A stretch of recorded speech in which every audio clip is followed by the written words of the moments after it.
જીગરમાં daring રૂઆબ કમના અમે રાખીશી જીગરમાં દમ રૂઆબ કમના અમે રાખીશી હો ગુંડાકા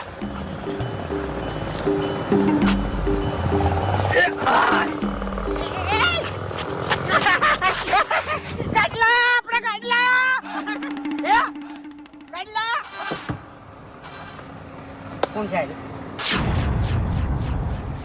ભાવ એ 500 રૂપિયા વધારે આલજે ગરીબ લાગે આપણું લે અને ગાડી હમી ચલાયો હો ગાડી તો હું બરોબર જ ચલાવું છું પણ મને ખબર હોત ને કે તમે આવી હવાબાજી કરો છો તમારા અંગત આવત જ નહીં લે 5000 ને 500 રૂપિયા રાજી થઈને આલ્યા વાપરવા માટે 5500 આલ્યા 5000 રૂપિયા આખો દાડો મશીન મરી જાઉં છું તો 500 રૂપિયાની લેબડીઓ લઈ વેણતો અને મને 2 કલાકના 5000 રૂપિયા આલી દીધા